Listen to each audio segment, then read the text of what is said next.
a lot of softer side, and that album in itself was a little more difficult to create just because of label issues and cooks in the kitchen, and we felt like that we had all this pressure to write hits, and it really brings the heart out of the music for us. We like to just do the music first and then let them figure out how to go about it and keep it soulful and honest. So, and it's not like these guys hide anything. When Feeding the Wolves is the last album title, and then this one's going to be Minus the Machine. It's pretty self-explanatory. It's literally Minus the Machine. Now, from the story I heard, and it could be completely false with you guys, is because normally when you're a band, you get some money to go record an album, and then you're in debt to a record label. Yes. Is it harder to be in debt to a record label or a family member when it comes to creating your music? And if you want to elaborate a little bit on the story behind that.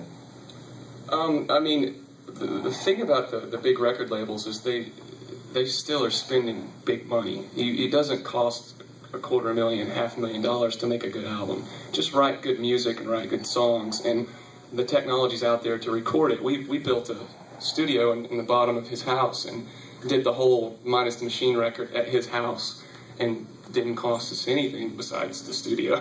but I mean, it was the most freedom we had ever had, because it was almost like back to before we had ever been signed, and we could just take a song and take a hard left turn with it if we wanted to. And we really challenged ourselves to create yet again a different sounding album. And you guys, and I've heard 2 songs a while back that I heard the demos, and I went, well, who produced it? Because a lot of times you'll see when bands get to a certain level, especially when you are free enough to do what you want to do, and a band will produce it, then you realize it's not that good a lot of times, because bands get a little loosey-goosey in the studio. And you guys, the 2 songs I heard, I went, holy crap, this is going to be an awesome album when this comes out. Well, I think it's the reason we've been able to do that. We weren't scared to do it, was because, in all honesty, in all the prior albums, we did a lot of our own self-producing behind the producer's backs anyway. We just sort of